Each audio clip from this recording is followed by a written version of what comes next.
Hello, a very good morning everyone. I am Karthikeya Manoj Saxena from Indore Institute of Law and I am working as an intern in LexQ. So I am again here with the topic that is chapter 9A of IPC, the offense related to election. कोई भी अपराध वाद विवाद जो भी election से related होते हैं हम उस पर डिस्कस करेंगे. So let's start. Chapter 9A, offense related to election, it covers section 171A to 171I. This chapter was inserted in IPC by the Election Offence and Inquiry Act in 1920. तो ये जो chapter है वो IPC में insert किया गया था election offence and inquiry act के तहत 1920 में. So let's begin with section 171A. Section 171A is a merely definition section. This section defines the word candidate and electrolytes. ये सेक्शन सिर्फ डेफिनेशन बताता है कि इलेक्ट्रोलाइट्स क्या होती है और कैंडिडेट क्या होते हैं. Candidate electoral rights are defined. Clause A states that the purpose of this chapter, candidate means a purpose who has been nominated as a candidate at any election. कोई भी व्यक्ति जो नॉमिनेट हुआ है एज अ कैंडिडेट इलेक्शन के लिए उसको candidate बोलते हैं. लाइक मैं किसी पार्टी से नॉमिनेट हुआ हूं तो I will be the candidate, या फिर आप किसी पार्टी से नॉमिनेट हुए हैं इलेक्शन लड़ने के लिए तो you will be the candidate. The word election use under this chapter has the same meaning as given under the third explanation of article of section 21 of the code, according to which it donates the election for the purpose of the election member of any legislative, municipal or any other public authority of whatever character the method of election of which is by or under law prescribed by the election. दो word यहाँ पे election use किया जा रहा है वो same word है जो third explanation of 21 of the code के अकॉर्डिंग बताया गया है. सेम इलेक्शन है. तो now talk about chapter 71, section 71A clause B, which states that the electoral rights mean the right of the person to stand or not to stand or to withdraw from being a candidate or to vote, refer from voting the election. इसमें clause B बात करता है electoral rights के बारे में कि ये candidate के पास राइट है कि चाहे वो खड़ा हो सकता है चाहे वो नहीं खड़ा हो सकता है. तो सेक्शन अपना 171A clause B talks about electoral rights. Now section 177B. Section 177B talks about bribery. Bribery is an offence. So it says that gives a gratification to any person with object to induce him or any other person to exercise any electoral right, or of rewarding any person or having exercised any such right, or except either for himself or for any other person any gratification as a reward for exercising as such right, or for the inducing or attempting to induce any person to exercise any such right. It clearly says that कोई भी person bribery यानी कि रिश्वत लेता है खुद के लिए या किसी और पर्सन के लिए तो उसकी इलेक्टोरल राइट्स का मिसयूज करने के लिए, तो ये एक क्राइम है. अगर कोई भी पर्सन एक्सेप्ट कर रहा है किसी और को इंड्यूस करने के लिए, ब्राइबरी एक्सेप्ट कर रहा है किसी और को इंड्यूस करने के लिए, तो he is misusing his electoral rights. So it is commits the offence of bribery.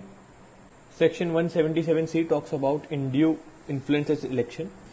कोई भी अगर इंड्यू इन्फ्लुएंस करता है इलेक्शन में तो whoever voluntarily interferes or attempts to interfere with free exercise of any electoral rights commits the offence of undue influence of election without prejudice to generality of the provision of subsection 1. Whoever threatens any candidate or to vote any other person. कोई भी डराता है धमकाता है कि आप इसको vote दो. Like I want to give vote to A but someone threaten me कि नहीं तुम बी को वोट दो. So that is offense.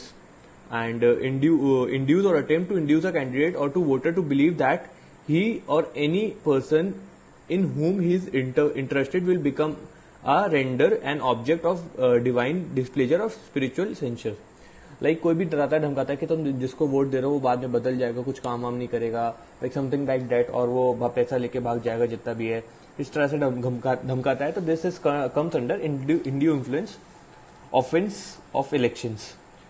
Section 177D talks about personation of at election, whoever at election applies for voting paper or vote in the name of the any other person, whether living or dead, or in a fiction name, who having a vote once at such election applies the same election for a voting paper is an own name, and whoever abates procedure attempt to prosecute the voting by any person in such a way commits the offence or personation in elections.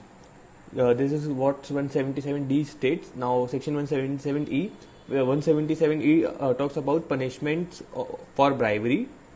Whoever commits the offence of bribery shall be punished with imprisonment of either description for a term which may extend to 1 year and fine or both. कोई भी अगर offence करता है तो उसको 1 साल की सजा और फाइन और बोथ हो सकता है.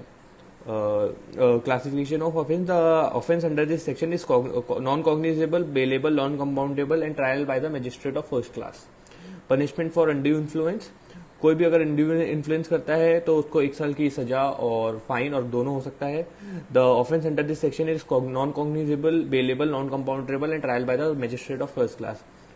False statement in connection with an election. Whoever with intent to affect the result of the election make a publish any statement promoting to a statement of the fact which is false, which we either knows to believe to be false, not believe in true, and other believes to be true. The relation of इसमें क्या होता है, तो section 177G clearly said that कोई भी person अगर false बात बोलता है और सामने वाला बंदा उसको ट्रू समझ लेता है तो he will be punished with the fine, क्योंकि जो उसने बात बोली वो गलत थी और सामने वाले बंदे ने ट्रू मान लिए, तो ही और she will be liable with the fine. Now section 177H. 177H legally payment in connection with an election. कोई भी अगर इलीगल पेमेंट करता है इलेक्शन से रिलेटेड तो he will be under the offence that he is created a offence under the offence of elections. तो this the offence under this section is non cognizable,